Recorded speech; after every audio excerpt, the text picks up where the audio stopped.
There we go. Hello and welcome, everyone.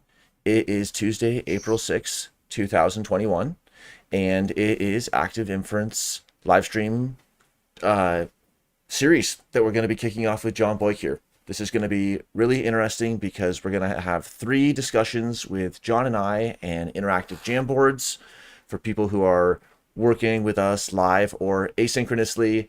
And then we're going to be having two group discussions later. So it's going to be a really interesting look through a really rich worldview and hopefully a paradigm that we can be starting to think about enacting or learning more about what it might look like in reality.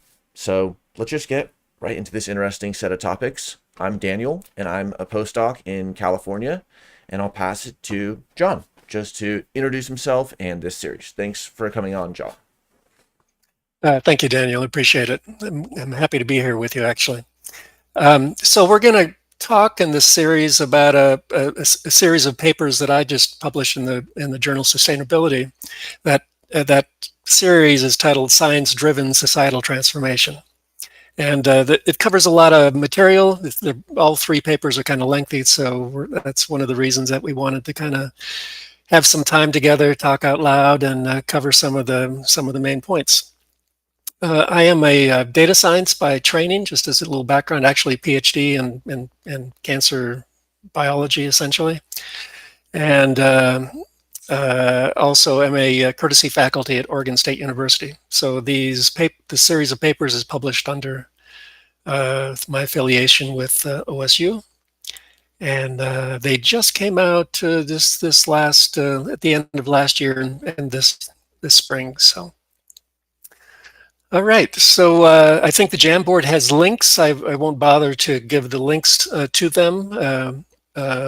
There's also a short survey, a short summary paper in ScienceX that the link is there, so you can also check that out. And I would like to say that for additional information, you can go to the project webpage, which is principledsocietiesproject.org. And there you'd find links for all the papers and a bunch of other material. Also a live simulation model you could play with too. So, John, let me just ask about the three paper format because, like, three first author papers in sequence, it's kind of there has to be a story there. So, just how did it come to be? The story is the story is I'm verbose. No, there's more to it than that. I had some ideas in mind. I mean, obviously that's what the series is about. But I had some ideas in mind of what transformation might look like and how we might get there. But I think the ideas are fairly unusual, and I didn't want to just put them in a short paper because without background, I think that the ideas could have been easily misinterpreted or misunderstood. So I felt it necessary to explain the background in more detail about what the proposal actually is and what the concept is. The whole series as a whole is kind of a proposal for an R&D project, a science-driven R&D project aimed at societal transformation. But it's a little bit more than that, actually. It's a way to think about transformation, a way to a context for how we might go about a societal transformation and what that looks like and why we would even want to bother with the concept in the first place. So so there just was too much to fit in one paper, and I had originally written it in put it all in one paper, and then I could see that wasn't going to work out. It was going to be way too long, so I split it up. And I'm very happy that the journal Sustainability was willing to publish this. They were quite interested. So so that all worked out really quite well. And maybe I should say too, this work represents about 10 years of my efforts. This is kind of in a sense, the culmination of 10 years of my thinking on this topic. Cool. Really interesting, and I'm sure we'll hear more about some of those threads. So just the first slide on this Jamboard, which people are welcome to join if they're watching live or if they're looking at the replay. The first slide is capturing how we're going to go through these three parts of the triptych, the paper series, in order at this same time slot, 3 p.m. Pacific, for the next 3 weeks. And then we're going to be having those group discussions. So we're going to kind of pour over these papers, but who knows, maybe take a few tangents as well. And this principledsocietiesproject.org website is where more information can be found. So let's just maybe start with a little background before we jump into the paper on just what collaborative dialogue has to do with all of this. Why are we structuring it this way and experimenting with it this way? And just how does dialogue fit in specific or in general to what you're talking about and thinking about? Well, as I mentioned, the series is kind of a R&D a proposal for an R&D project. And while it's important that the concept as a whole move forward, at least it's important to me, and funding, we secure some funding for this project so it can move forward. Perhaps the biggest thing that has to happen is just the concept, a few primary concepts that I talk about. Just getting those concepts articulated out to the science world and to the public. That may be, if I die and that's all that ever happens from this, just that those concepts become talked about more frequently in the public discussion, then I probably have done my job.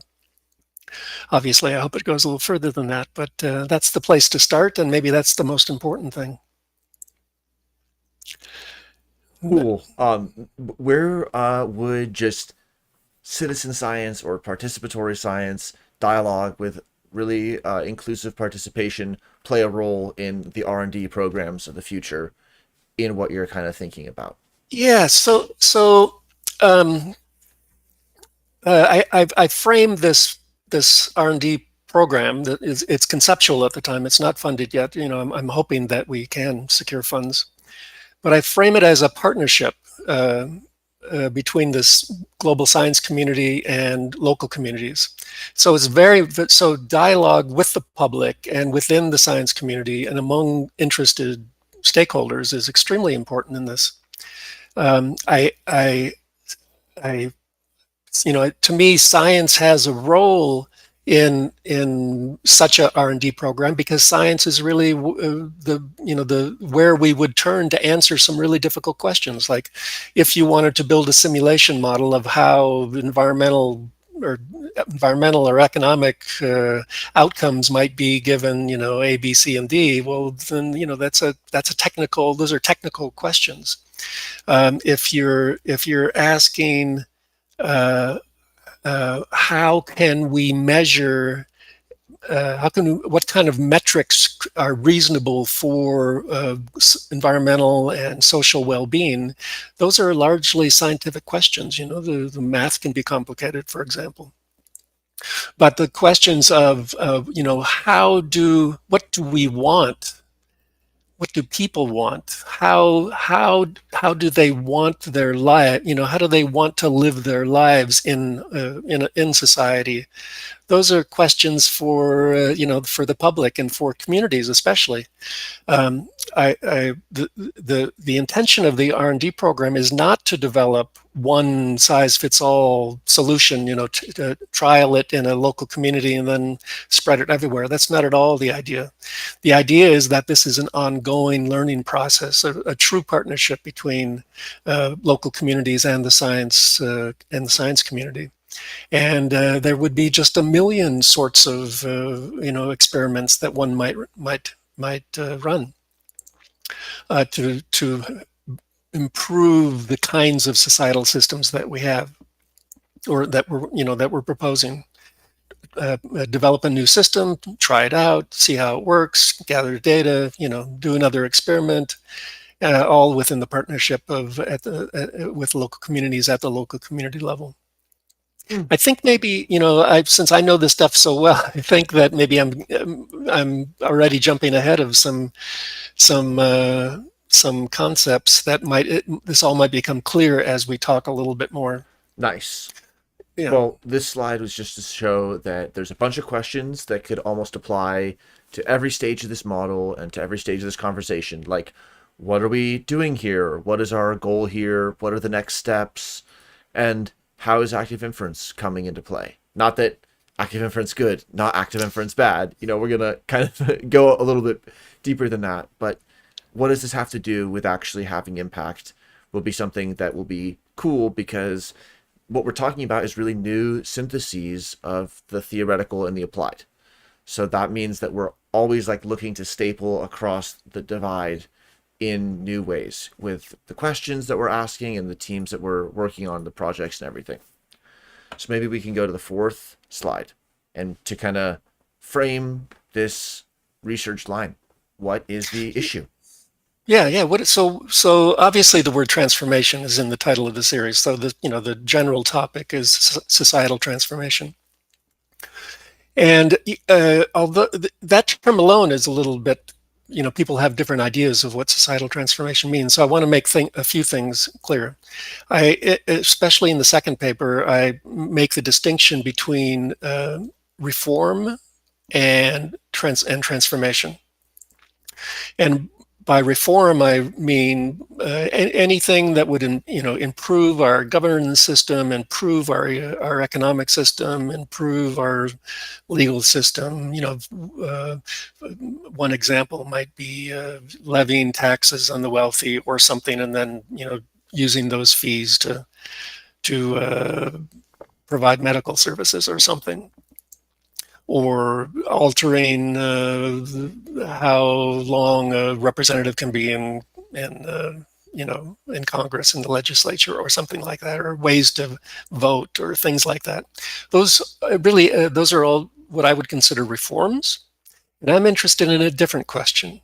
I'm interested in the question, out of all conceivable ways to organize the societal systems, and by societal systems, I really focus on a few of them: governance systems, economic systems, legal systems, educational systems, and I think maybe one or two others. Out of that, I view those systems as the cognitive architecture of a society. That is, that's how society thinks through those systems. It learns, it adapts, it decides, and evolves kind of through that kind of cognitive architecture. And my question is, out of all possible conceivable ways, for example, out of all conceivable economic systems, what ones might be best for demonstratively showing that they excel at improving or maintaining social and environmental well-being? So even there we have the concept of a fitness coming into this. That is, what out of all conceivable systems, which are the most fit for purpose? And now soon we can talk about what purpose might be. But that is a new question. That is a question that's hardly been asked in the history. And I think maybe it's only now that science has the tools and the theoretical understandings that maybe this is right. Maybe it is time that we can talk about the purpose of a society and how fit a given system design might be.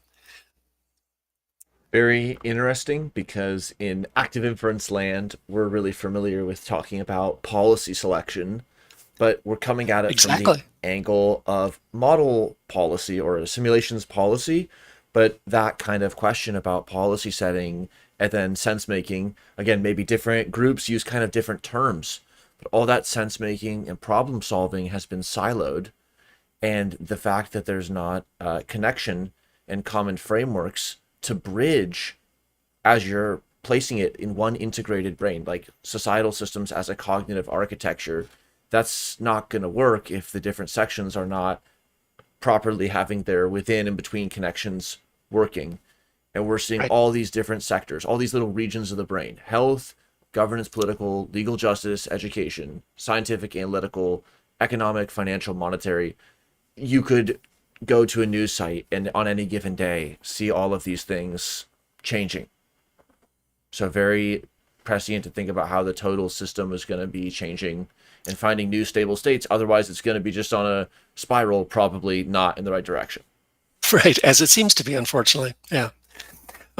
Yeah. So the idea is, can we design societal systems like economic and other systems such that the set of them, the set that is the cognitive architecture for society, can we design them so that they are serving the same purpose, that Hmm. they are integrated, not separate systems?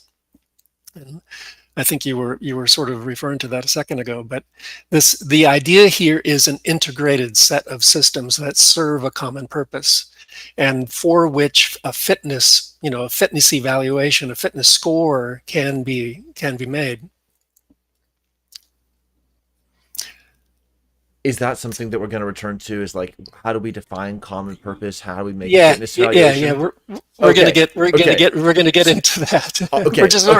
just sort of doing some warm ups here. There's, unfortunately, there's I mean, maybe somebody might do. It might help to read this whole series twice, because the first time you are like getting just the kind of the big picture context thing, like, oh, what's this? What's this? What's this? Then maybe on the second time around, it's a little more clear, like, this fits in. That's just talked about in the first paper, but it really fits in the third paper. Nice. So So I there's would, just so many concepts here. It's a little chaotic at first as we cover some of these things.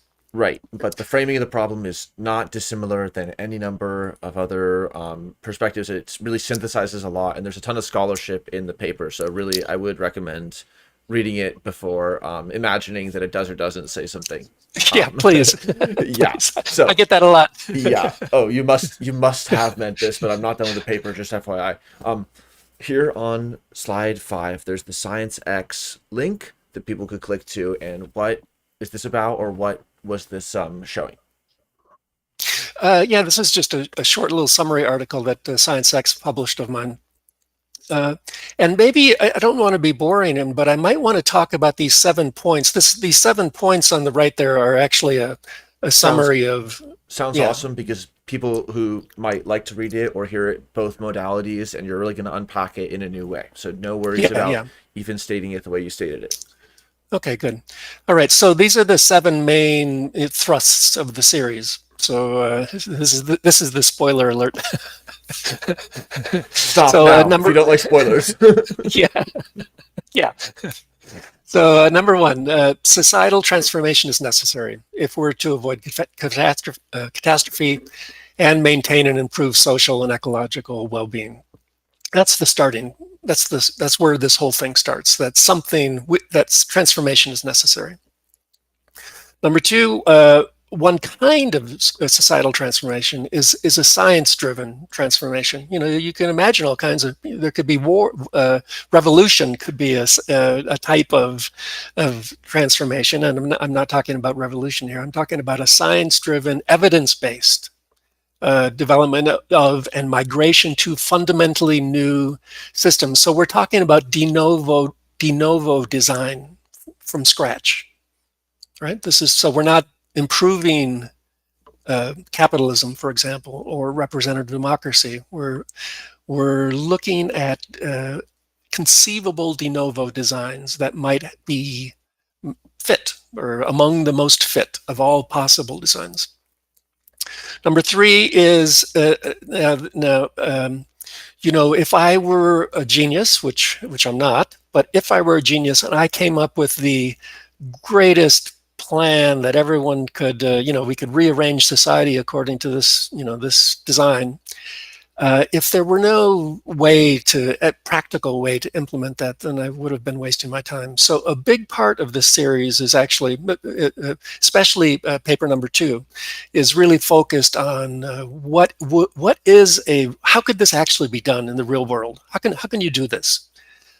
So I claim, at least, that there is a viable and affordable way to go about transformation that within a reasonable span of time, and I consider a 50-year program here to be a reasonable span of time, transformation could spread to near global levels. So, we're talking about a concerted effort over a long period of time to reach a global scale change. But that does not mean that no change happens until the 49th year. It means that change happens exponentially fast. So maybe in the first few years, there's not a lot going on, but it goes exponentially fast from there. And those communities, local communities that participate in this R&D program would obviously be the first to reap the benefits. Number 4, and this is maybe one of the key worldview aspects of this. Paper number 1 is all about worldview. The proposed program views society as a cognitive organism and its societal systems as a cognitive architecture. So, that if indeed society is a cognitive organism and our systems are part of the cognitive architecture, that already lends itself to ideas of how you might measure fitness. Now we're starting to get an idea of what is a system supposed to do. So we'll be getting more into that today. Number 5, the intrinsic purpose of a society. Now, obviously, if we're going to build a new system, we have to know what is a new system supposed to do. Like, what is an economic system supposed to do? What is a governance system supposed to do? What is the purpose of them?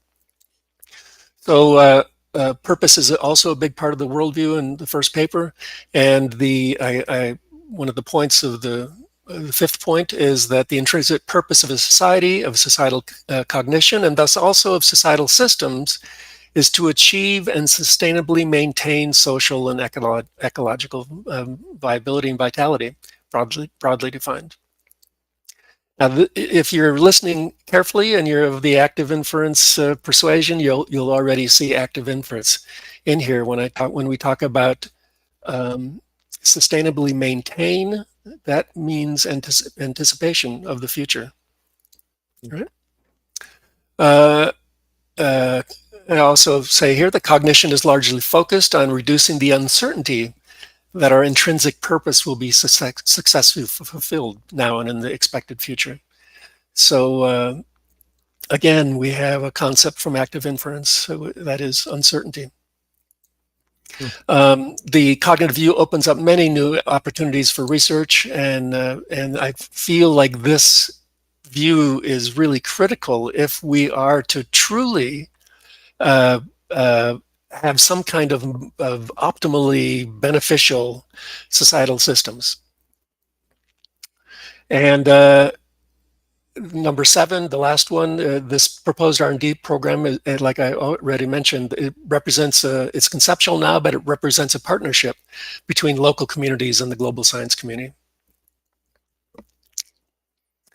And neither of those are monolithic. The global science community is a however you might want to envision it, 100 labs or 1,000 labs around the world, or individual researchers, or groups of researcher teams, interdisciplinary teams at one institution, teams across institutions. That is really who I'm speaking. I'm in this series. I'm speaking to the science world, and I'm suggesting or offering or hoping that the science community might find this perspective interesting and see the benefits that would be the scientific benefits that would come of this, the research gains that would come of this, the possibilities that would come of this, and get engaged. Right, so it's kind of like I'm asking the science community to get engaged in this problem, and in a particular kind of way, in what some people have called second. Well, the phrase escapes me in the moment. I forget what is the title there. Second. I'm going to just call it second order science, but I think there's a slightly different phrase. Very interesting. I remember reading this. Second order, yeah. Yeah, second order science. So yeah. what is second order science? And I'm sure we're gonna again go into it in this sort of like fractal convo, but right. What is second order science, and how does everyone play a role in it? Right. So traditional science would be first order science is the scientist is removed from the experiment, is an observer to the experiment. Maybe the scientist sets up the experiment, but then steps back and watches the results unfold and just observes the results, and then does statistics or whatever on the results, and records the knowledge gain. The aim of that is to build knowledge, and that's wonderful and fantastic and terribly useful and important. And that is mostly what science has done over the last few hundred years or so. Second order science is a little bit different. It is the science, I would say, that is really appropriate for today, for our problems today. In second order science, the aim is to change the system, it's more about unfoldment of an experiment rather than getting to the end, a certain goal of an experiment. The scientist is part of the experiment. It's reflective in nature. It's intrinsically reflective, and it really represents a partnership between the science world and the stakeholders. So it's a little bit more like engineering in a sense. It has more of a flavor of engineering in that there's a group of stakeholders who want something to happen, and the science world is engaged in building that. But it's like a series of learning together and reflecting on what is important and what is of value. So it's very much value driven, Hmm. which is unlike first order science. It's not particularly value driven. So the aim is to change and is value driven, and the scientists are part of the experiment. Hmm. Really interesting. That reminds me Yeah. of working for the first time really closely with someone outside of academia, and then their insistence to include stakeholders in the conversation very early. And that was something that I didn't see as a practice around me in academia. So I didn't see it as an affordance. I didn't see it as an opportunity in my projects. Right.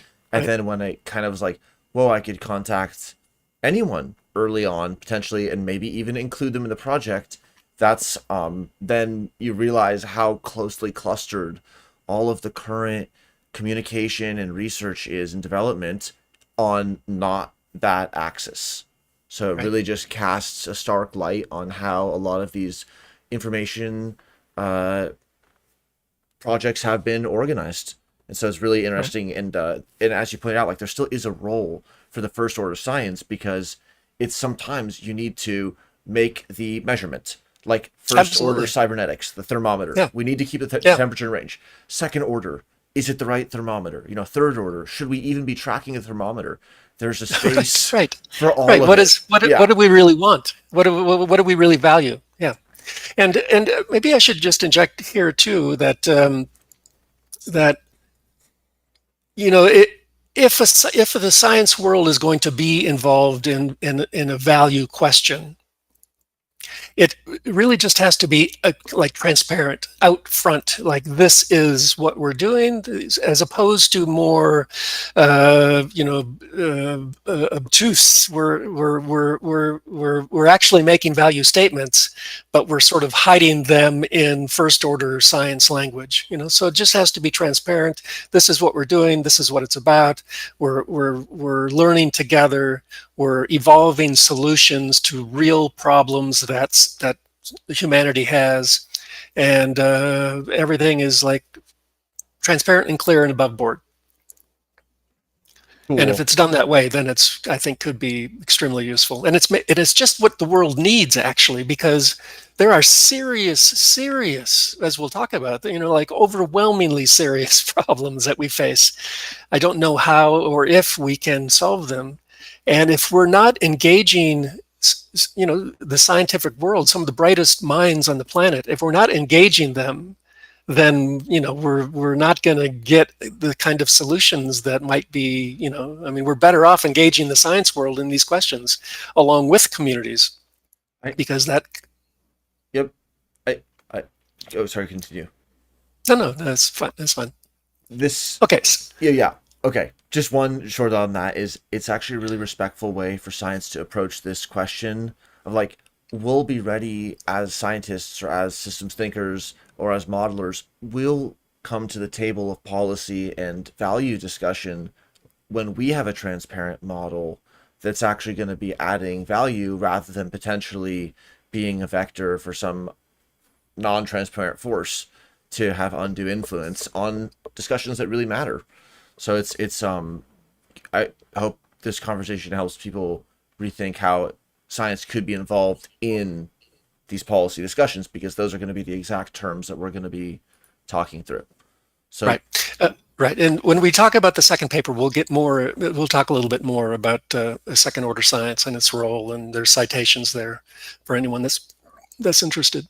nice. So here we go to number 6, why transform?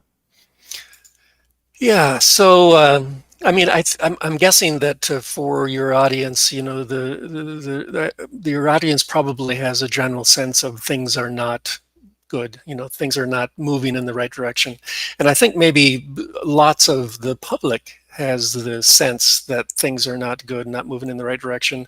And climate change is certainly part of that. On the ecological theme, climate change and biodiversity loss are perhaps two of the you know biggest challenges that humanity faces now and over the next, say, 1,000 years or something. But our problems go deeper than that. It's not just that the temperature is warming. It's not just the birds are dying and the insects are dying. It's that it's also has to do with social issues, poverty, for example, financial instability, and all the social problems that climate change and biodiversity loss and other things are going to bring. Already with COVID, I think there's the split between the rich and the poor in the world is getting even larger than it was, and it was already disgustingly large. Um, there's a question of power. You know, why does it, in a sense, if we think of money as a voting tool, why is it that a billionaire has a billion times more power to decide what society should be like than I do? Like there's questions like that. There's just fairness, questions of fairness. There's questions of decision making. Who actually makes decisions? Like how many people are in, like how much of society is involved when society makes a decision? There's all these questions, and all of them can be, I think, addressed together in a R&D program like this, and we have to address them. I don't think there's an option of not transforming. So voices for transforming, for some kind of bold transformation, are getting louder and louder, both in academia, at the global scope, global policymakers at the UN and other folks like that, just within the general public, even within some municipalities, city states, local governments, and even the national governments. There is a rising chorus of voices saying we need to transform, and we need to go big, and we need to change things, kind of radically somehow, so that we can get what we want. And so 50 years from now, my children can be enjoying a better world, not a dying world. Now, that doesn't mean that I'm going to jump just a little bit ahead here. That doesn't mean that everyone thinks that transformation is necessary. Lots of people don't. Lots of people would just as soon keep everything just the way it is, or they just haven't thought about it maybe, or whatever. So I just want to make clear that I'm not, it's fine. People can fall wherever they fall on the spectrum, but the paper, and the R&D program is really aimed at that percent of the population and the science population that is interested in bold change. And it doesn't really need the R&D program really doesn't need the rest of the world to even engage or pay attention to this. The R&D program is designed to be successful, even if a small slice of the population participates. So that was a long story to say that we face severe social and ecological risks, and they're getting worse. I do want to mention one more, that kind of secondary risks that we will be facing more of. Already we have forced migration problems, people fleeing lack of economic opportunity and fleeing violence and things like that. But you can imagine that if that's happening today, and climate change hasn't really even hit yet, and biodiversity loss really hasn't even hit badly yet, or at least it hasn't hit widespread badly. Where are we going to be in 10 years? There's going to be millions. I read a paper, and I'm sorry I don't remember the citation, but I read a paper that said that possibly a third of the global population could be migrants in the future, in the coming decades. I mean, that's billions of people have to go somewhere. And we are not prepared at all, like in America or really anywhere. We're not prepared to absorb those people, bring them into some kind of productive, engaged society where we're all working together and cooperating to address the needs of society. We're not anywhere near that. And maybe I'll mention one more too, because it's one that people don't usually think of. But even if there's no catastrophe, even if things plug along as they're going and there's no mass die-off of humans or anything like that, the population is set to decline. I don't know when the peak is supposed to come, but the peak is supposed to come within the next 10, 20 years or so. And after that, the world population will start to decline. How is this growth-based capitalism model, how is that going to function when the world is shrinking? So there's short-term issues, there's long-term issues. There's just, I would say, overwhelming evidence that what we're doing is not sustainable on any level, and if we don't do something, it's going to lead to even greater catastrophe. I have a few questions. One just from the chat. They wrote, the science community here seems to be referring to the natural rather than the social sciences. So it seems more like this is about STEM and technology. So maybe where do the social sciences fit into this model?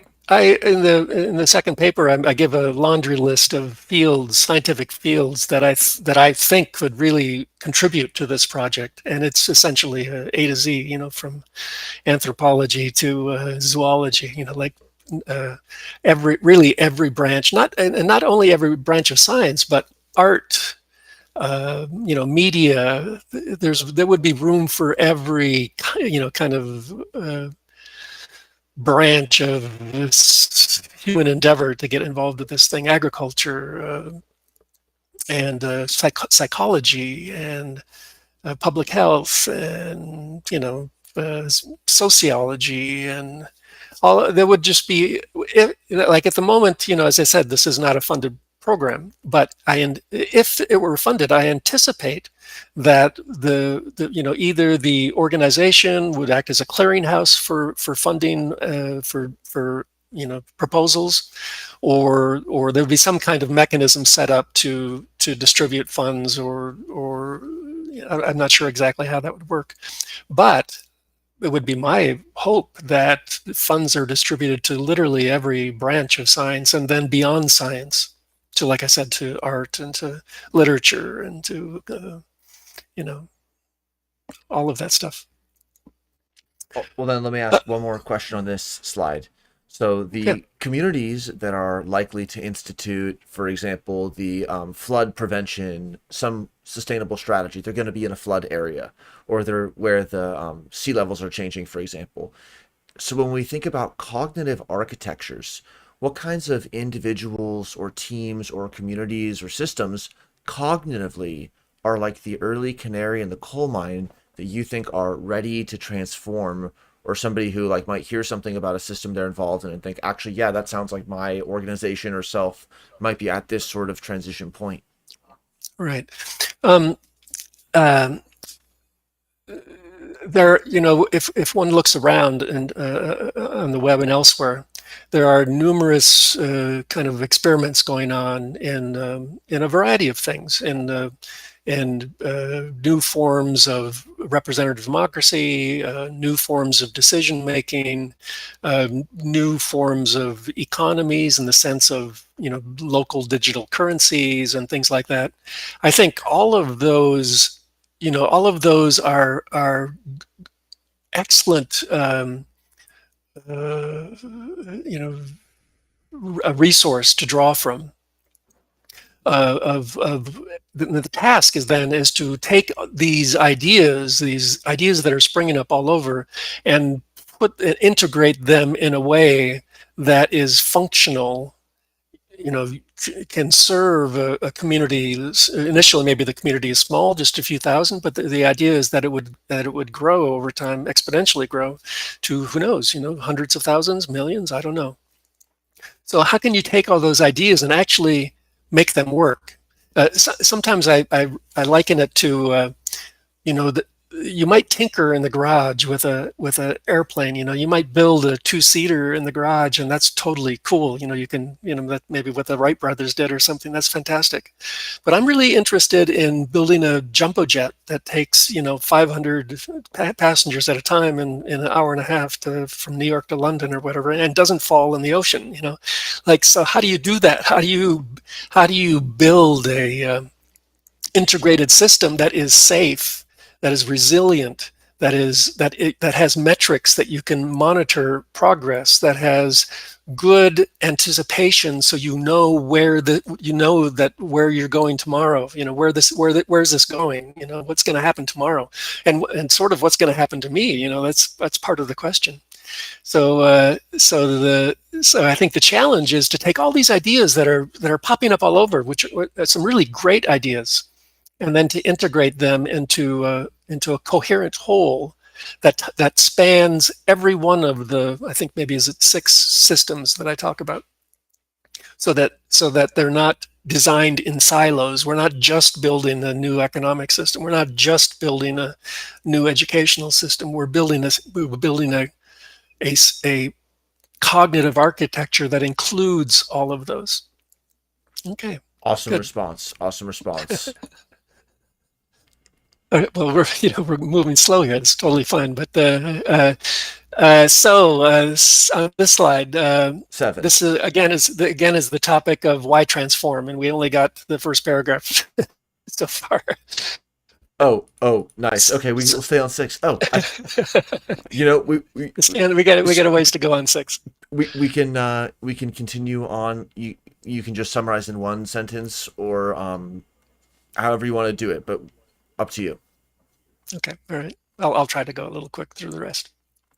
Most of that discussion is on humanity faces severe social and ecological risks. The next one is our systems are dysfunctional as is, and I would say that is evidenced by the fact that we are under extreme threat. Like, what kind of sensible, healthy person puts themselves on a ledge hanging by their fingertips? I mean, like, that's not, something's wrong, like you don't do that. A cognitively competent society does not push itself to what could literally be the early stage extinction. There's something deeply wrong, deeply dysfunctional, that we find ourselves in the situation that we're now in. And we can do far better. We must do far better, obviously, if we're going to thrive and survive. And not only that, but as we talk about purpose, we actually long. It would make us deeply happy, happy to do better, to solve problems, to be more engaged with a healthy society, to really feel like there's a deep cooperation happening in society. That it would, our hearts would burst, of of joy, sort of. We would be happier if we were a part of a society like that. It's very stressful. We were designed by, evolution. Through evolution, we were really, every organism, as we'll talk about in a minute, is a problem-solving organism. And if it can't solve problems, there's like fundamentally going against the grain of what it means to be an organism. Okay. Nice. All right. Good. Shall we go on to the next one? You can go to the third part, or do you want to go to slide 7? What is the third part? Well, that was kind of I think Great. that was about it. Great. Let's go to slide 7. Yeah. So, John, what is this series? Well, I'm glad you asked, Daniel. Oh, I have a script. Don't worry. Yeah. So, as I've mentioned already, the series really is a proposal for an R&D program aimed at the de novo development of new societal systems, and it's also a way to context and a way to think about what transformation might mean. So it is a long-term project, like a 50-year project. It would be dangerous to change society radically overnight. So this is a long-term project for long-term benefit, and then early communities that become involved early in that process would, of course, see benefits quite early. There are. I already mentioned that we cover 6 primary societal systems, so that's the cognitive architecture. Once again, they are economic, governance, legal, public health, and what I call analytical, forecasting, and education. And any one of those can be broken down further. Like economic really also includes a monetary system and the financial system and things like that. So 6 primary societal systems. The idea is out of all conceivable designs, what might work best? The whole project is based on 3 underlying propositions. The papers are and the project. First is that a society of any scale, and I don't mean society as in millions or billions of people. I mean society as in 1,000 people. Like a sub city, a community that is not even a whole city, just a group of like-minded people who are willing to give this a field trial a go.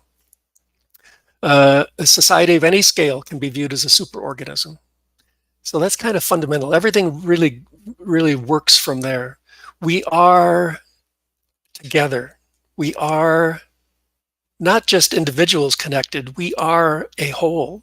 Society is a whole, and it's a whole with the environment and its wider, sphere.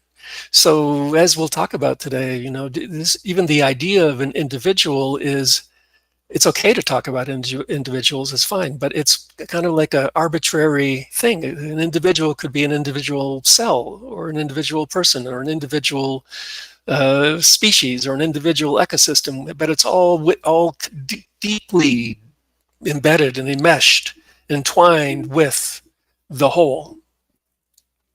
So a society can be viewed as a superorganism.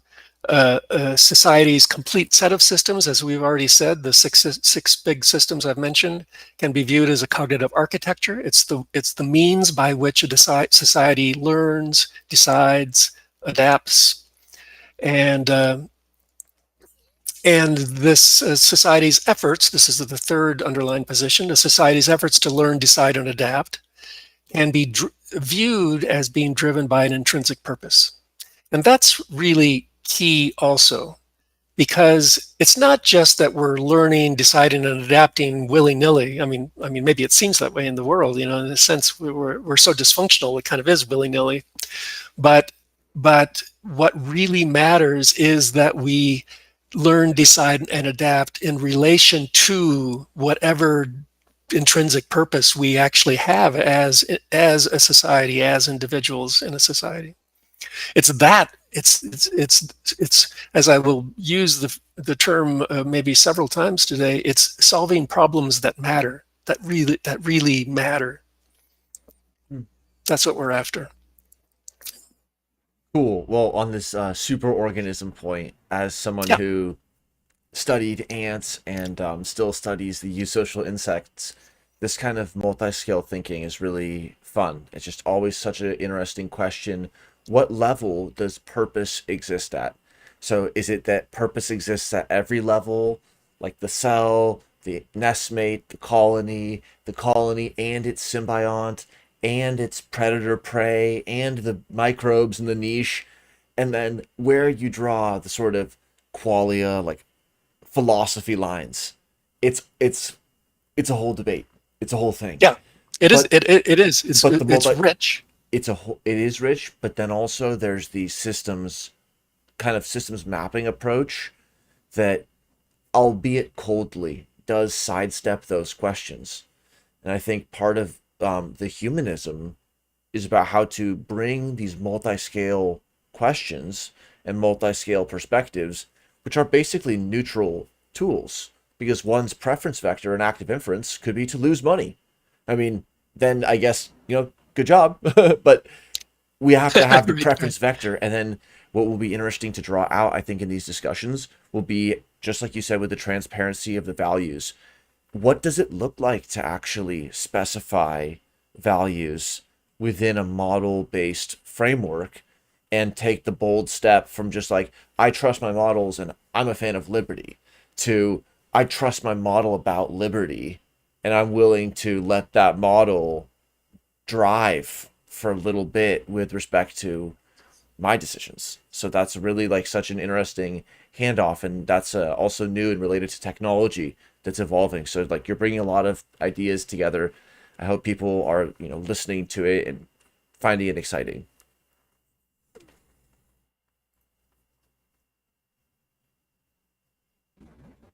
Yeah, we're able to just jump ahead a little bit here. Is as far as a preference vector, I took pains not to suggest a preference vector of any kind in this series. This wasn't. It wouldn't be very useful for me to do that, for one thing. But for those listeners who are active inference fans, having only a preference vector is or maybe I should say, having a checkoff list, like, there should be this level of education, there should be this level of health. People should live this long, and so we have our fitness, and we've decided in advance, even before the system is running. We've now have a list of things we're going to check off. We're going to score each one. We're going to come up with some kind of integrated fitness score from that, and that's how we're going to move forward. We're always going to refer to this fitness model, and this fitness vector, and these kind of hard coded values for what's good and what's bad. So in the world of artificial intelligence and in the world of active inference, that really doesn't go very far. That doesn't work. That doesn't work very well. Because what happens is you didn't think ahead. Something happens tomorrow, and whoever came up with that list of those values or that model didn't really include the fact that maybe spaceships from Mars were going to land and cause a new disruption, and then we have to deal with that problem now too before we deal with anything else. Mhm. So that wasn't in the plan, and now what do we do? Well, So there's right. So this is really where active inference plays into. That's one way that active inference plays into this, is hmm. how do you evaluate and act in a world that is full of uncertainties? Right. The unknown unknown. Yeah, Maybe the yeah, unknown unknown is yeah. the temperature dynamics, but it's going to be temperature.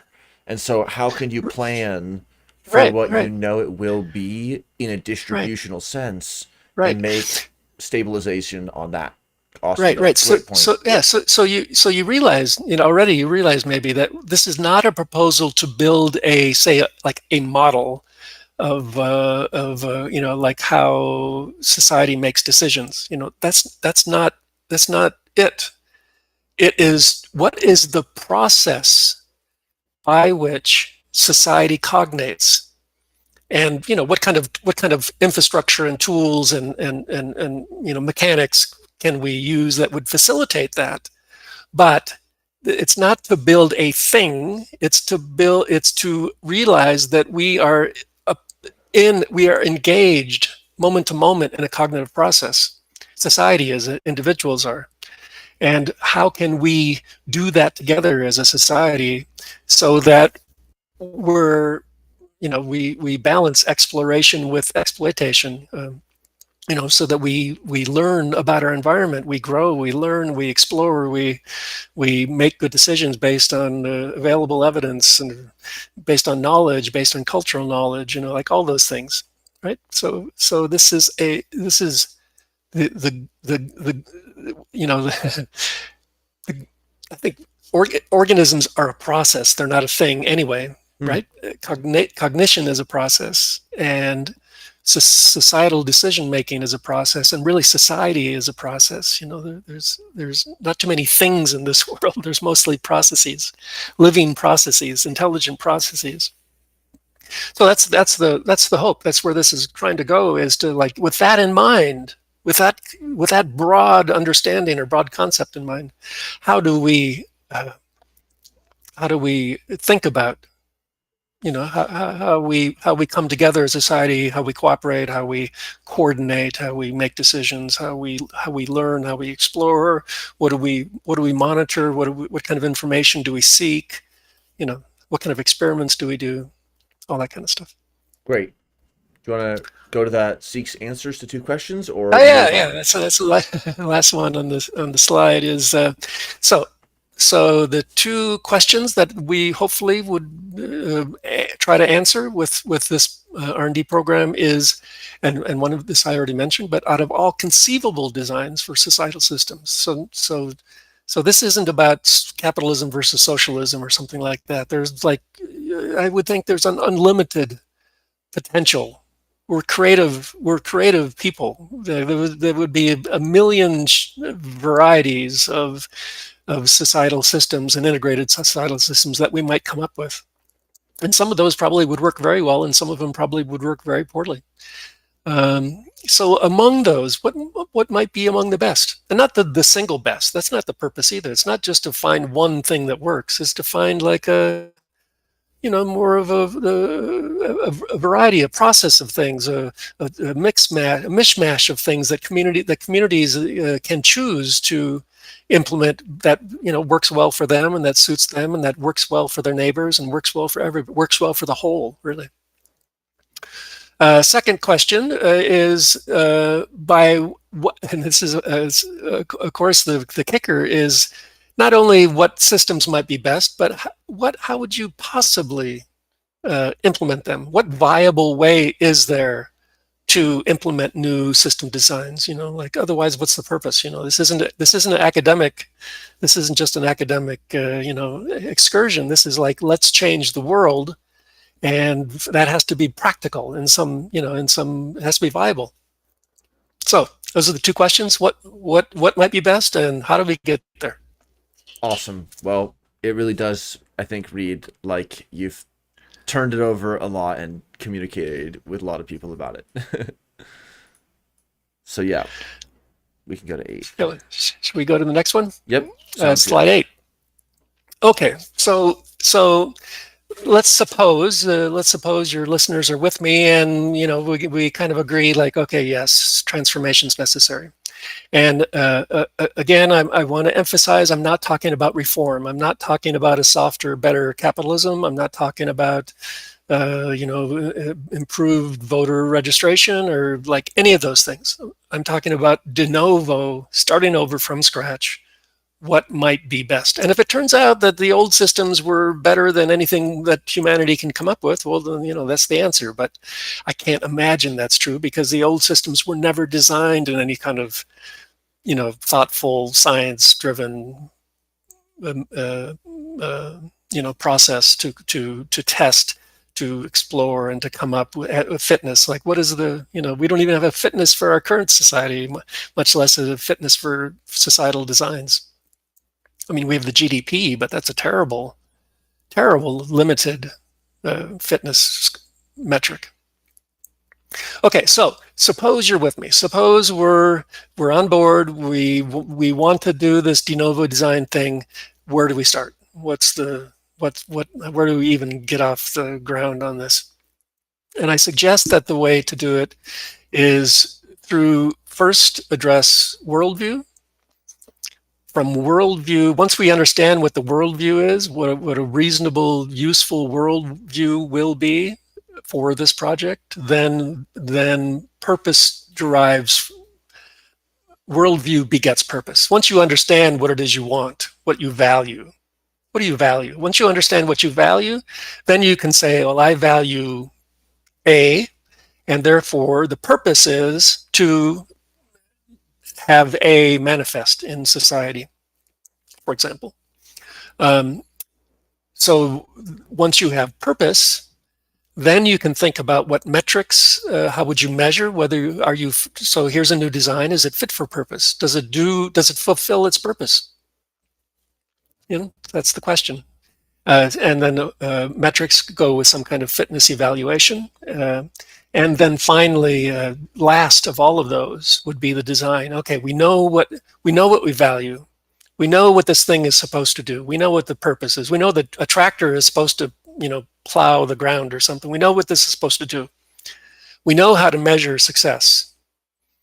And now, finally, then let's talk about design. What are the the specifics and mechanics, and how does that happen? And the series is really kind of laid out this way. The first paper really talks about worldview and purpose. The second paper talks about the more the mechanics of things, like viability. How would you make this thing viable? Things like that. And then the very last paper that's subtitled design. Okay, so that's how we. And maybe I will just mention here that I put metrics before design because we might have some ideas. Getting back to that preference vector, we might have some ideas like we would like people not to die at 30. We would like people to mostly live to a ripe old age and have, enough water to drink and food to eat and all that kind of stuff. So, what kind of design, now that we have metrics to measure that kind of stuff, longevity and nutrition and things, what kind of designs would help us to reach those targets, So that's one reason why why metrics comes before design. Okay, so now we can start to jump into now we start to jump into this topic of worldview, the very first one, cool. Worldview and purpose. And, I think we're on page 10 maybe of the first paper so far. We still got a long ways to go. Nice. Okay, so what I've tried to do is the main theme of this first paper is I've tried to lay out a worldview that is cognizant of, that reflects some of the latest developments in science and in a variety of fields in science. Those fields would be like complex system science, cognitive science, evolutionary biology, a few fields like that, information theory, and a few things like that.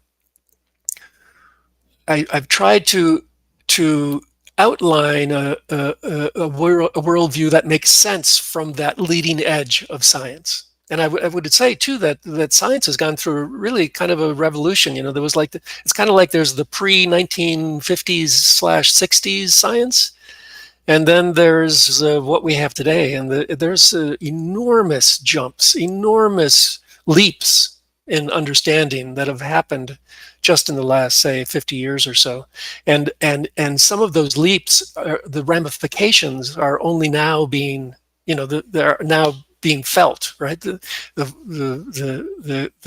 of the concepts are a distinct shift from where we were in the pre-1960s or pre-1970s or so.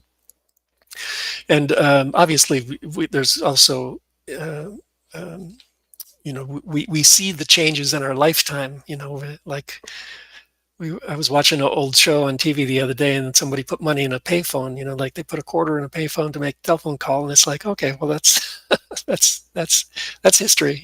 So there's all these technologies that I grew up with that are not, they don't even exist anymore. They've been replaced by entirely new frameworks, and that's the speed of the speed of that evolution is exponential. So it's tremendous changes happening very quickly.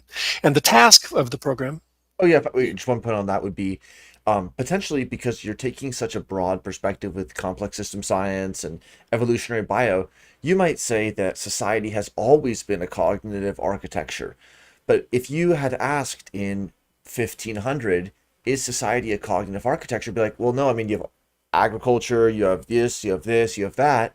Whereas now, if you tell people, hey, telecoms are, they run through everything, and the internet of right, things, the internet of people, right, like all this sort of right, stuff. And you tell people, right, actually, it's a multi-scale cognitive architecture. Humans are in the loop, and our algorithms are never independent from us. They're in feedback with us. It's like, yeah, that was what the mainstream was telling me. So actually, it's a total alignment point because it reflects how rapidly things are changing, that it's just undeniably obvious that the communication infrastructure is the system that we're engineering. right, right. Absolutely. Yeah. Yeah. Communications have mind-blowing changes in communications, and that brings mind-blowing changes in outlook. But I want to emphasize a few points to this worldview that it's not just that everything is connected. Like, like I know what a complex system is. It just means everything is connected and we're all kind of whole and blah blah blah. Okay, that's fine.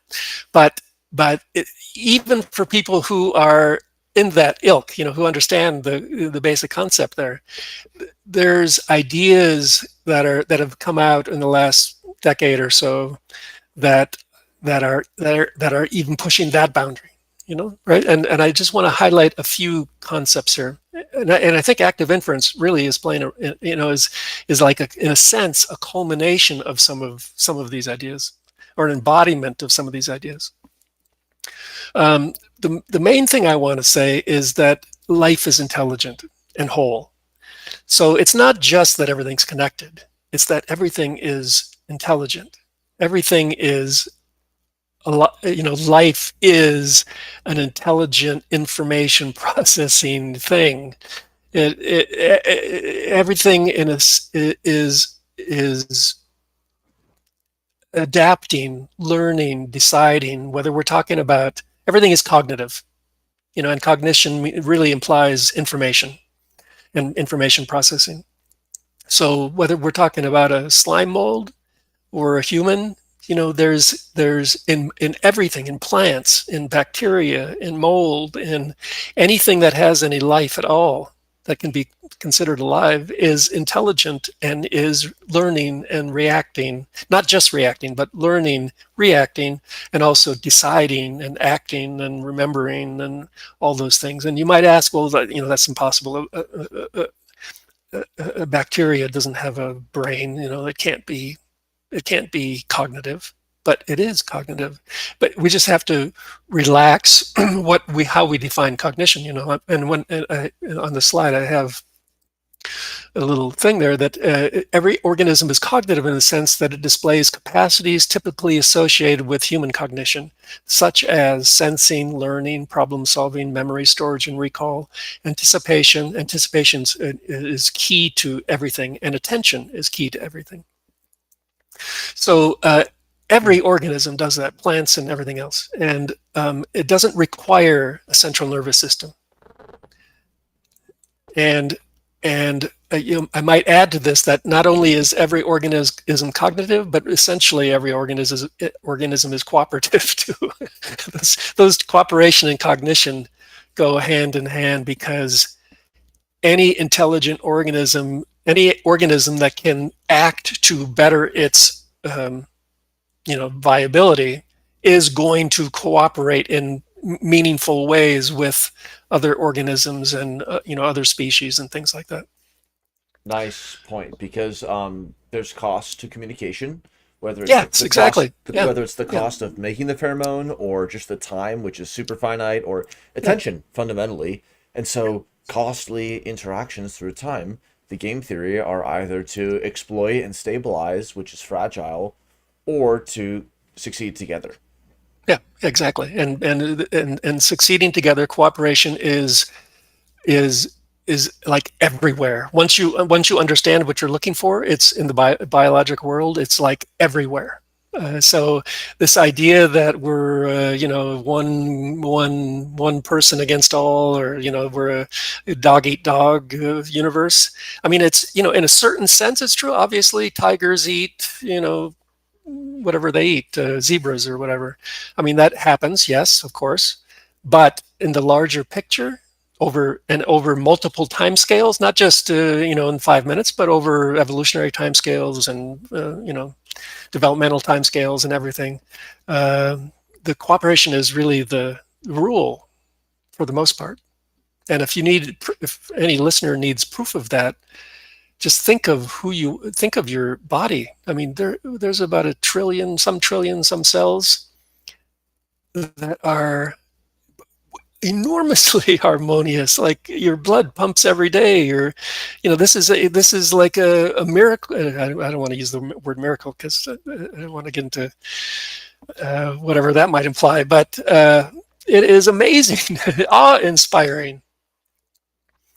The depth of cooperation just in our own bodies is like that's like evolution must prefer cooperation, or else there would never be such a complex uh, uh, pattern of cooperation as we see just in one human body.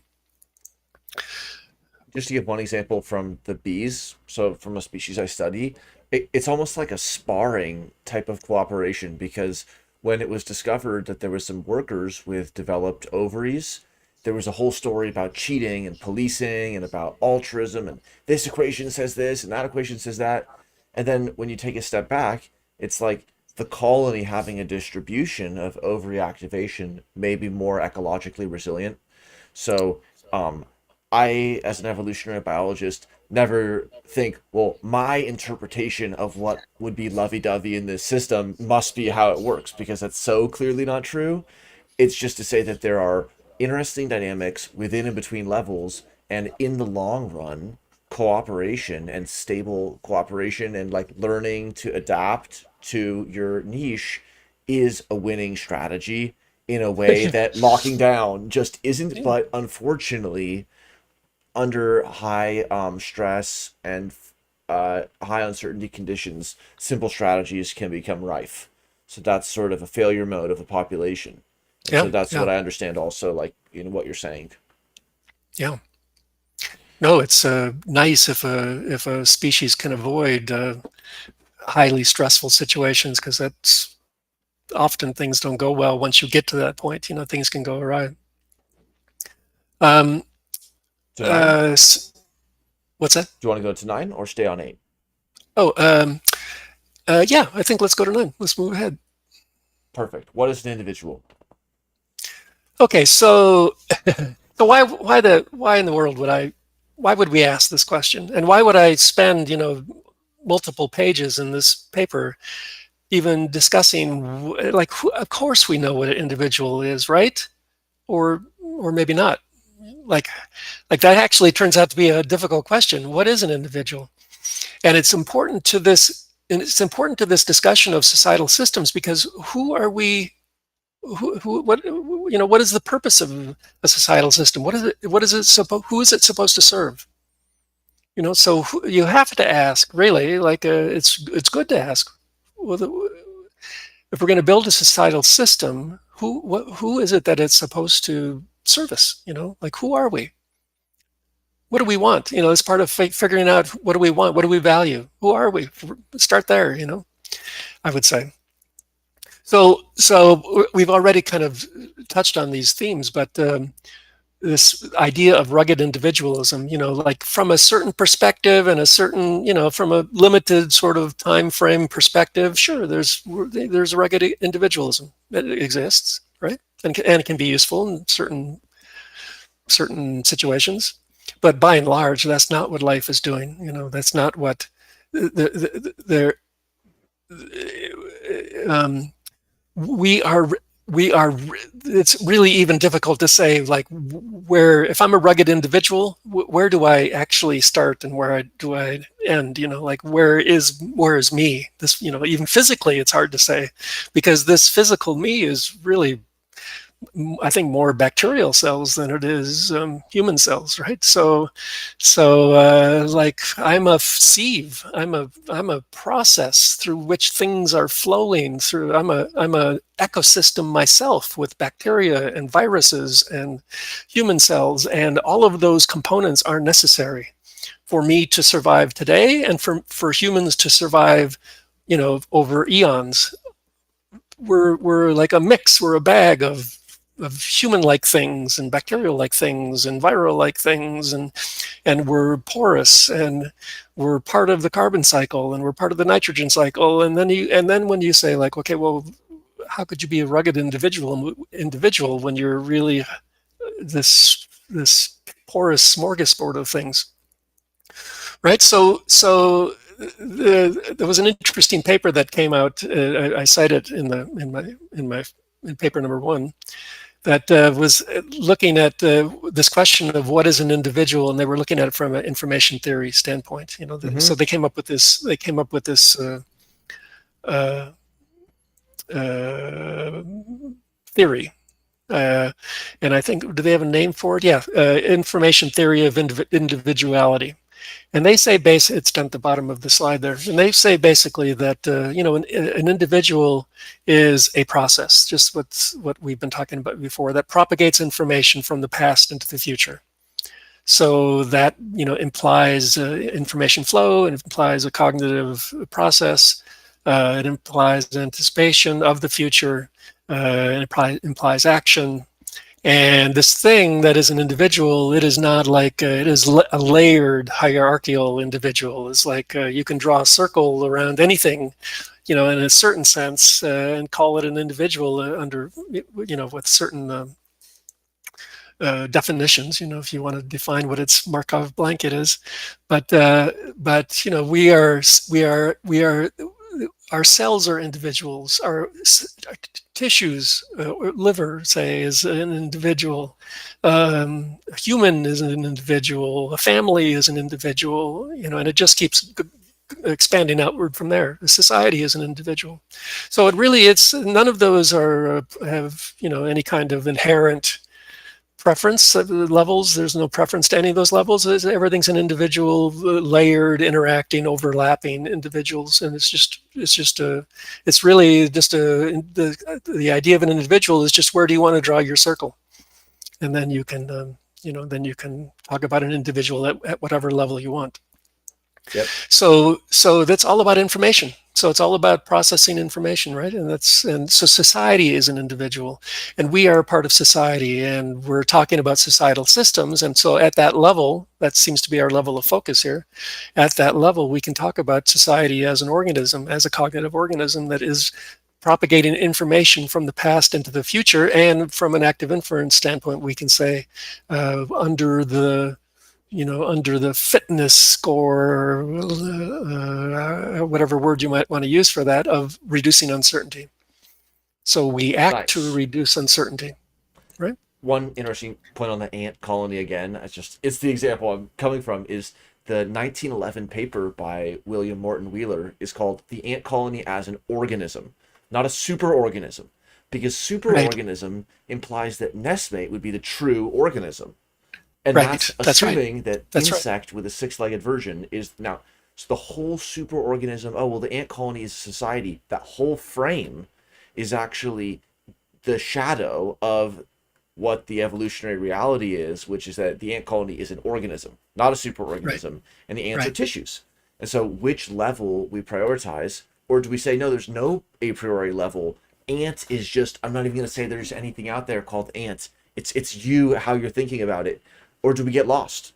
Or are we going to find a ladder in that multi-scale the latter is active inference, because it doesn't say, active inference doesn't say, make an internal model of the world that is accurate, that accurately captures all the details of the world, of the universe.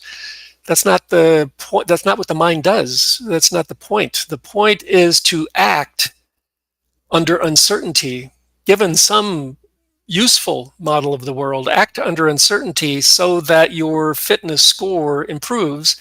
And by fitness score here, we essentially mean, an anticipated uncertainty. So I would very much like to have some certainty that I'm going to be alive tomorrow. And if it's freezing outside and I don't have a coat on, that becomes iffy. So I'm going to be happy if I'm going to go find a coat, because it is going to reduce my uncertainty about survival over the next 24 hours. But you can expand that to, outward, right? We need to act, all organisms are acting under uncertainty, and we can think about that we can think from that perspective as a society of, what are we doing and how do we measure success? Well, we're measuring success by acting under uncertainty, and then paying attention to what happens, and then acting the same or differently, or some other way, or somehow then choosing to act again in this cycle of process, act, process, act, process. Yep. Model, act, model, act, model. That reminds me, of course, of the OODA, Observe, Orient, Decide, Act model, and other sort of cyclic models of action and perception. And then I would say that active inference provides a few nice little benefits over other phrasings of action and perception, qualitative and philosophical ones like Right, inactivism, as well as quantitative right, ones like cybernetics and other kinds of control theory. So I totally right. agree. This is nice stuff, and nice. We can carry on if you want. Do you want to go to 10? Okay. Yeah, yeah. 10. Let's go to 10. So everybody who's listening, you can ask questions in the live chat, or you can join us in the Jamboard and flip over to slide 10. So Uh, so, again, so I, so I am thoroughly enjoying this conversation. But is it true that we have about a half hour left of it? yep, we have Is it going 35. that fast? Yeah, Okay, I all believe right. so. We can slice slides or move slides to another day. So however you want to do Okay, it. I'll try to go Or I can chill for a few more minutes afterwards. a little quicker. But there's so many things to say.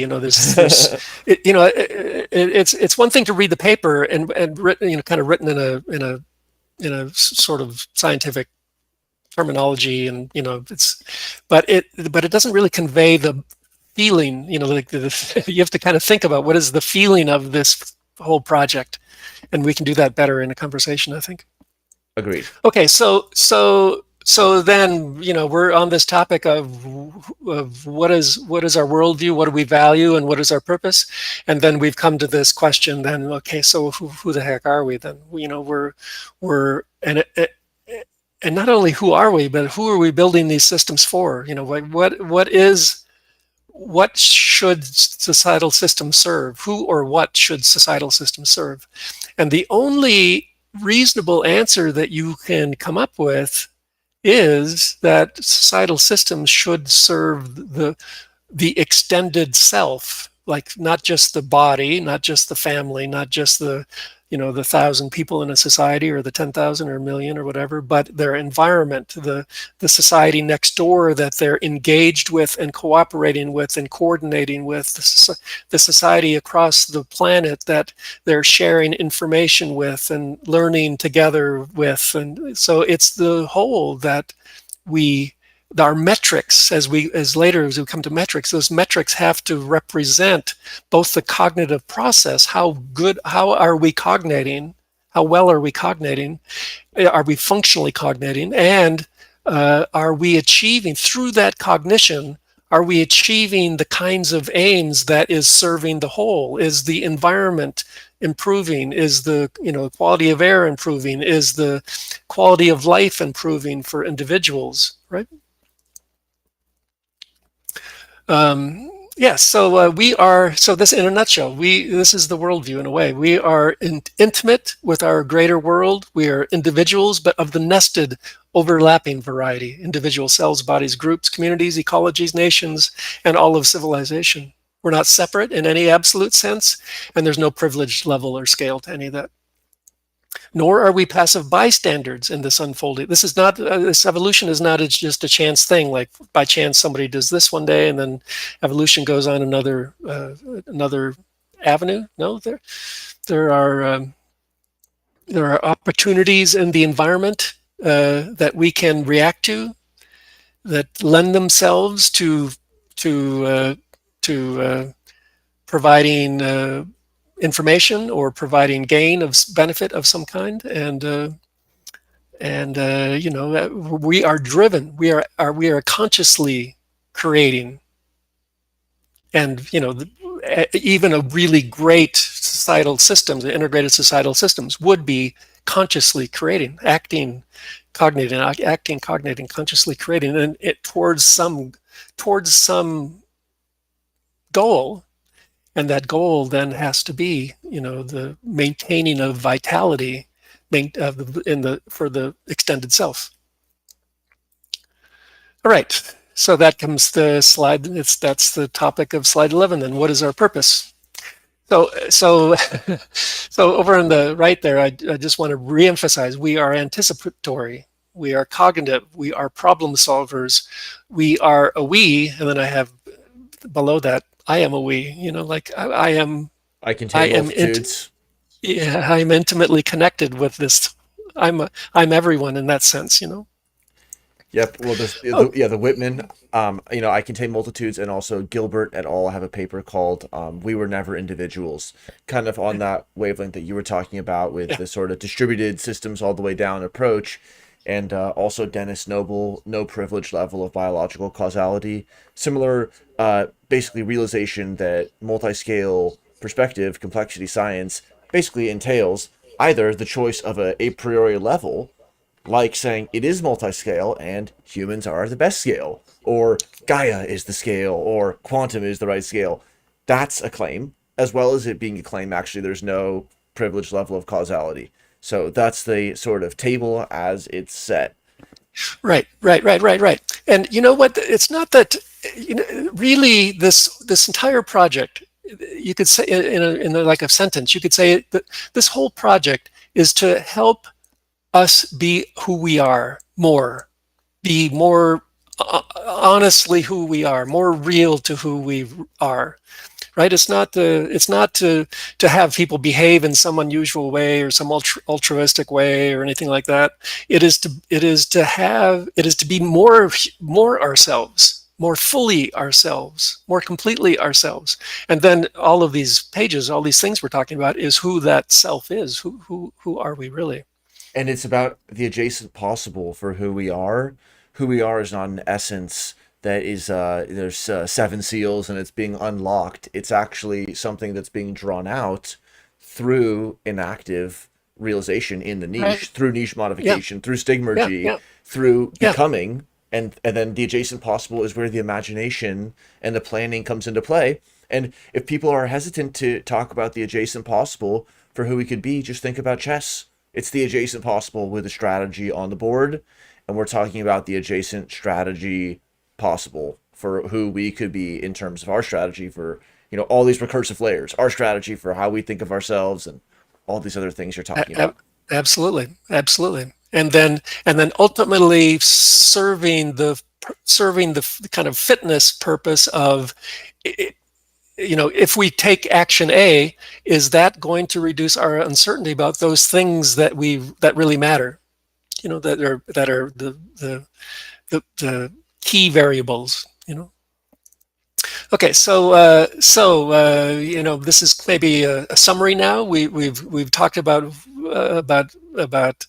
who we are, and I just want to say a few words. Then we have a purpose, and from like a biological, I call it an intrinsic purpose, but like from evolution, by being the fact that we are a part of life, we have a purpose because all organisms possess this.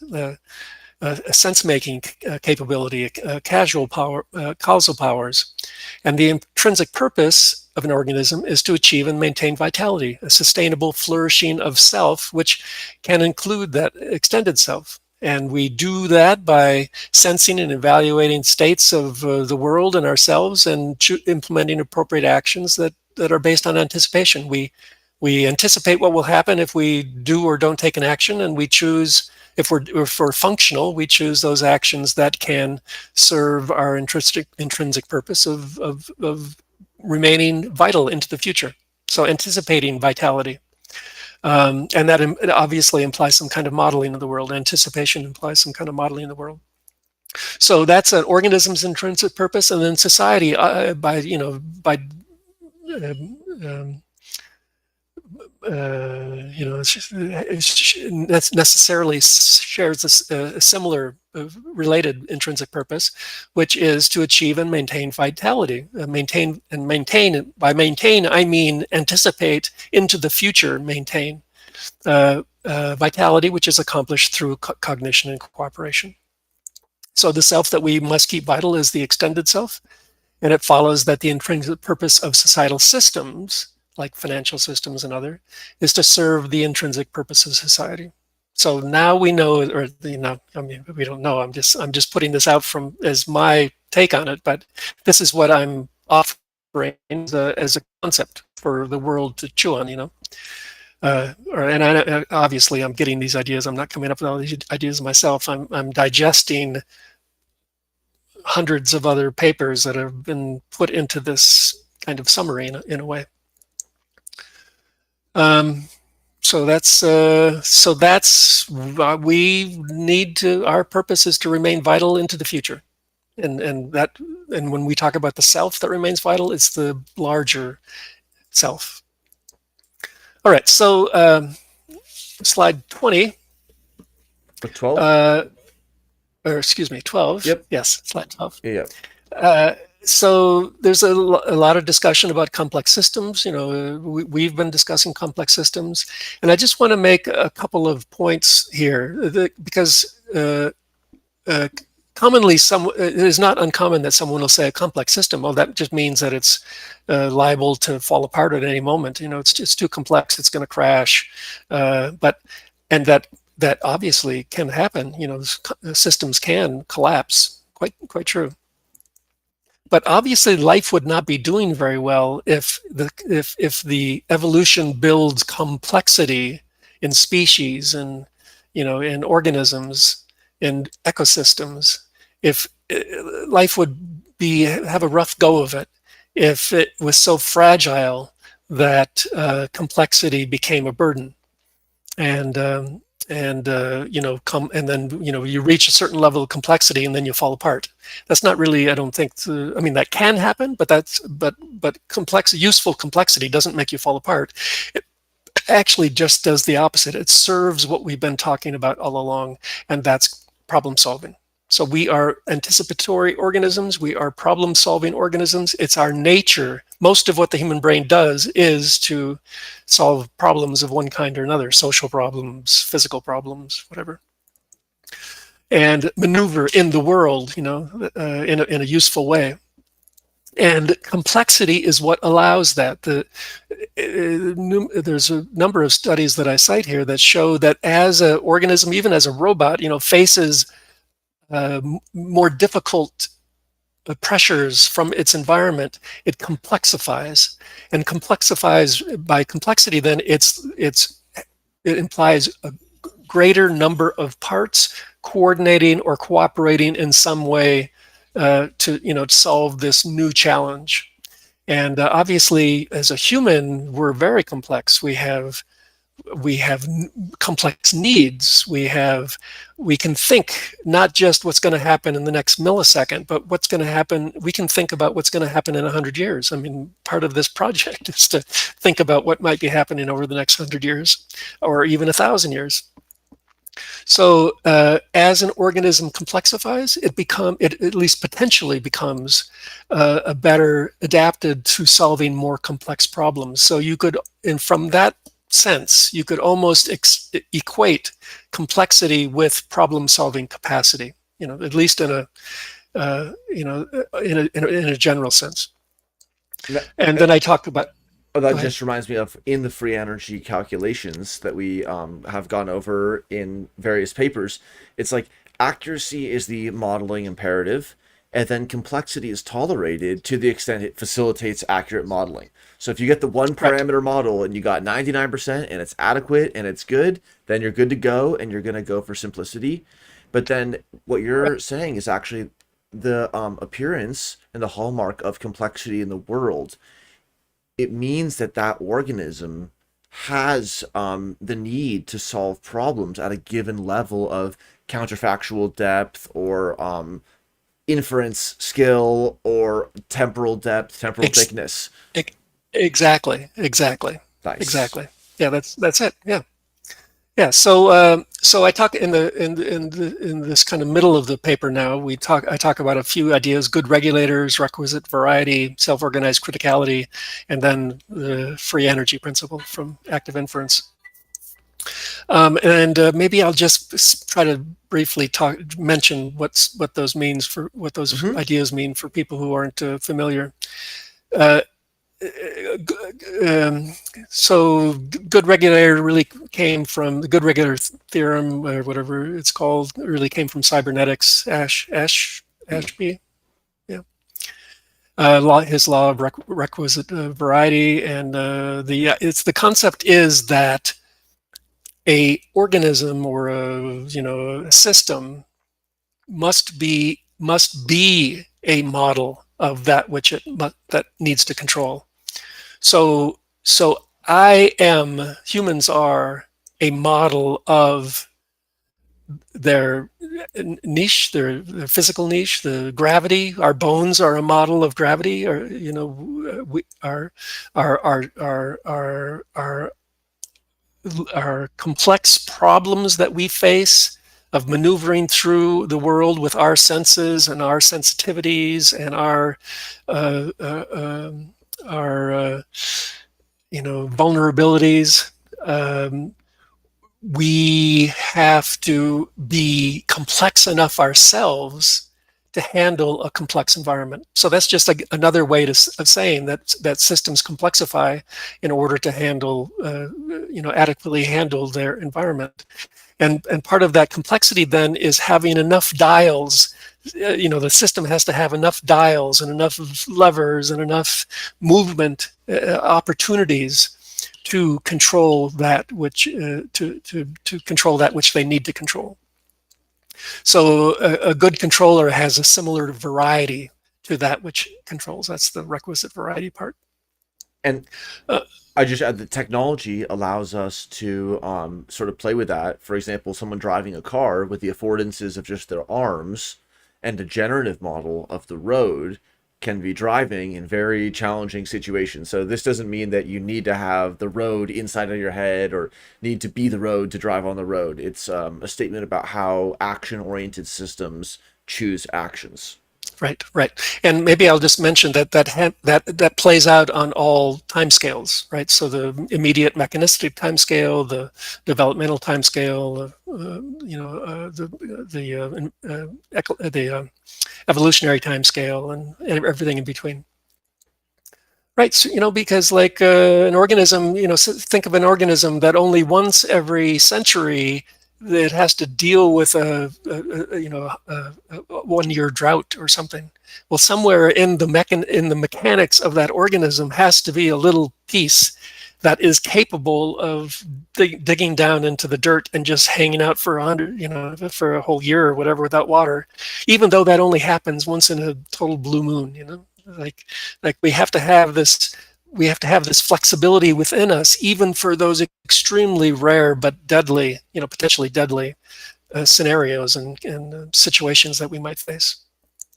Right. Okay, so complexity essentially you can almost equate it with problem-solving capacity, and again that word problem is slide 13. Slide 13. Self-organized Yeah. criticality. So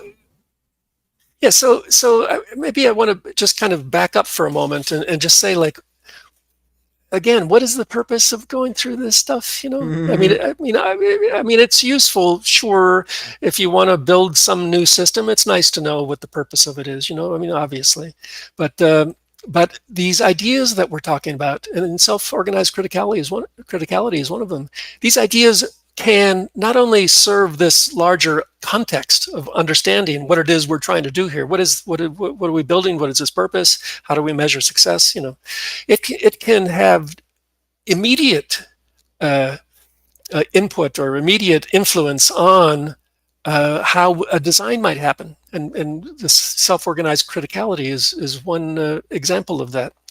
So it's not just, we're not just in the theoretical philosophical set here. We're also talking nuts and bolts, like, okay, so what might designs be? Like, we have to think in our, as we're going through the series, we can think in our head, okay, that's interesting. What kind of designs might reflect that concept? And we'll go into an example here with self-organized criticality. So the idea there is that was coined by back BAK in '87. The term self-organized criticality, and it's really not a controversial that living systems and most systems in life, complex systems, organize in some way. But the idea of self-organized criticality is that the organism itself is adjusting, is keeping some kind of adjustment to maintain a critical state. And by critical state, I mean a state on the, like, you can think of a saddle point. So if you drop a model on a saddle, it's going to not stay there. It's going to, it's going to change. It's going to change one way or the other, right? So a critical state is like that threshold where things are about to change from one way to another way.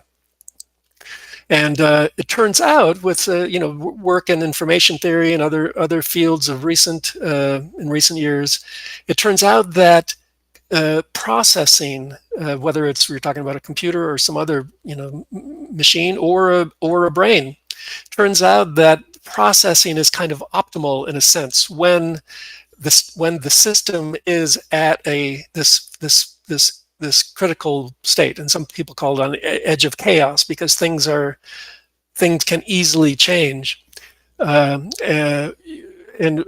sometimes you can think of that threshold as a threshold of a critical state. You can think of it as a threshold say between exploration and exploitation. Like, should I go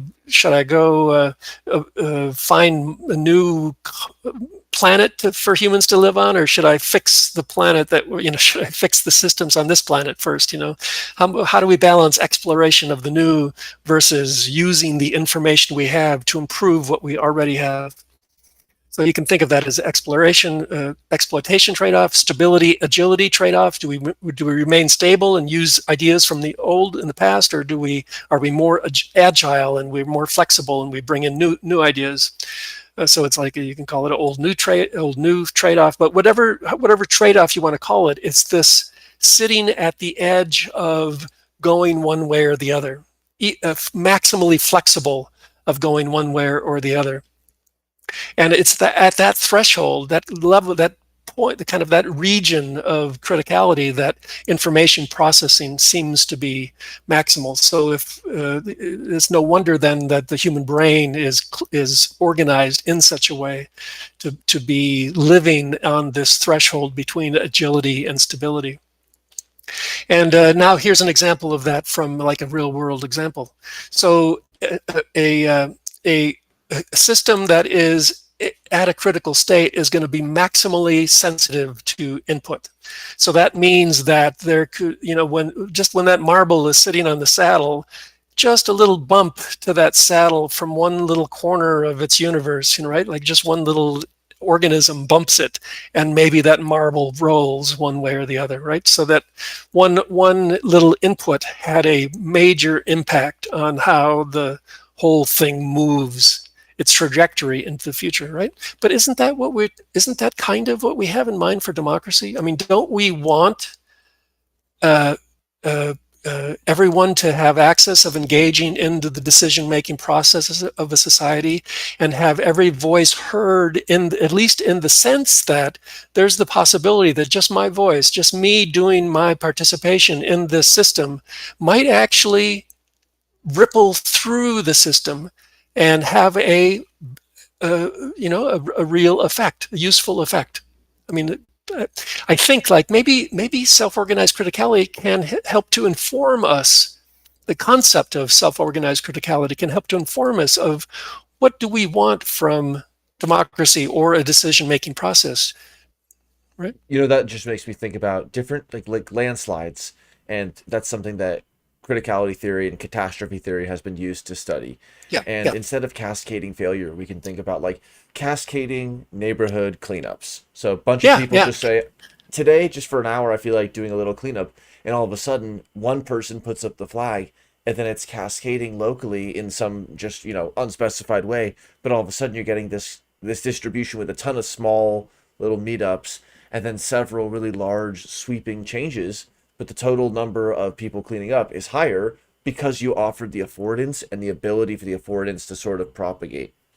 That's right. That's right. We're talking about a propagation of a propagation of information, a propagation of action, and the possibility that even just one or a few individuals could start a little chain reaction that actually does affect, in a positive way, society. Now, it's almost too bad that sand piles were the original topic of this, of self-organized criticality, because as you point out, it's not really about things falling apart. No. It's about, if you think of a complex system as a system more capable of solving more challenging problems, then more often you can think of self-organized criticality as a way to propagate information when it is really needed, when the system needs to change. Then information is, it ingests information from its world, from its Yeah. senses, and can act accordingly. We just submitted an abstract with criticality and active inference, and one of the points was actually the existence of self-organized criticality implies a far from equilibrium system that's actively pumping energy in, That's right. because when it's That's a right. passive system that's not locked and loaded, you don't get that kind of a nonlinear response. When you poke it, it just stays there. Right. Right. Right. Right. And I think, maybe we won't have time to go into it right now, but this also, the idea of criticality is a little bit at the center of structural organization of society through, in the active inference theme. Like, how is it that that organisms and life and other systems then, form structures? Well, they form structures so that, as kind of what you were just saying, they form structures so that they can maximally cognate, and those that happens to be structures that are existing in some sense near critical thresholds. So, and as you mentioned, that of course takes energy. It takes energy to make that happen. You have to eat food to think. Right? Nice. 14. Okay, so now finally we get to active inference. All this discussion, and we're finally getting to the point here, right? All Welcome the to active warm-ups. inference lab. Yeah, yeah. So I had already touched on some of this before, but it would, today, if you're going to develop a really good AI system, you're going to have a robot, say, and the robot has to act in some environment. It's pretty well understood that if you program that robot to, you give it a, I mean, traditionally you'll give it a fitness function or some kind of valuation function, and it's for example, it's good if you lose points if you fall through a trapdoor, and you get points if you whatever, Mm-hmm. find the piece of cake or something.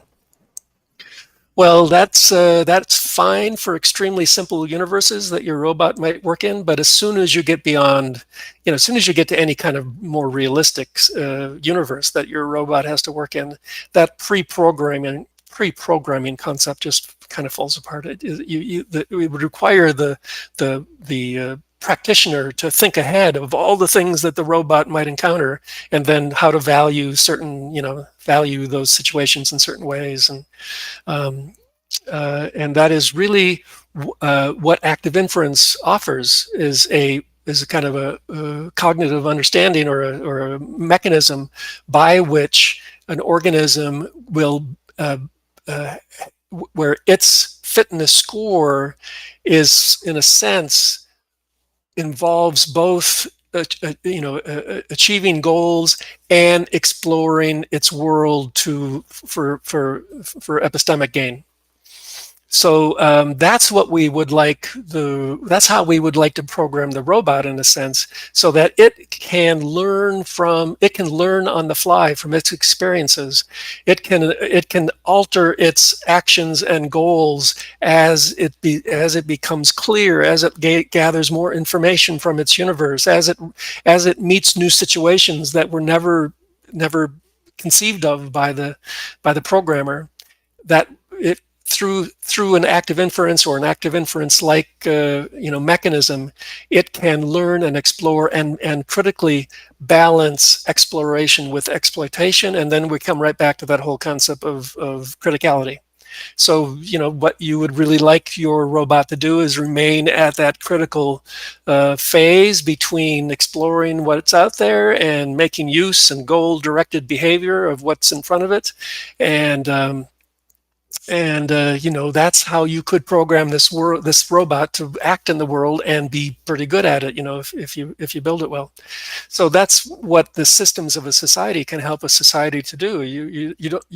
If we're talking about building new systems, I think it would not be wise to say this checklist of, like, we wanted this level of education, we want this, to react this way in this situation, react this way in this situation, and this level of whatever money, and this level of this and this level of that.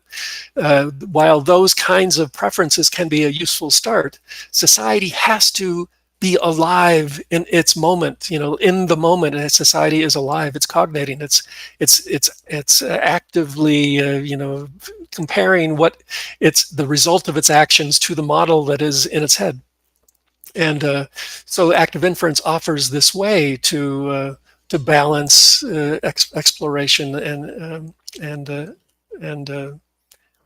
exploitation, and remain critical and remain optimally cognitive, right? So that's part of it, and then part of it. And for me, the idea of the embodied, the four E's, and Embodied, all the other things inactive, extended, yeah, encultured. Keep on going with the ABCDs. Got a whole book of adjectives. Actually, they sell that. Yeah, this is what I really am attracted to in active inference. Is, in a sense, it's kind of a simple concept. It's not really very complicated. If you've studied Bayesian theory at all, it's kind of straight. In a way, it's kind of straightforward. But the way Friston has connected the dots and extended that into the bigger picture of life, kind of, it to me, it is rich. There's a lot yet to be learned and gained and explored in this umbrella of active inference. Awesome. Okay, so we're getting close to the end here. I don't know if maybe we should call it quits, or we could either go a few minutes over to just walk through these last few slides, or we could just do whatever you'd like to do. I think, because I can see now, I'm not very good at walking fast. I'm too verbose. It goes through a lot. It goes through a lot. So I think it's good to sometimes just take these little side paths. Yeah, well, maybe this leaving it at active inference, maybe that's a good stopping point. Well, then maybe to kind of close on that active inference note, we are the Active Inference Lab, and so we always think about these sessions as a two-directional highway.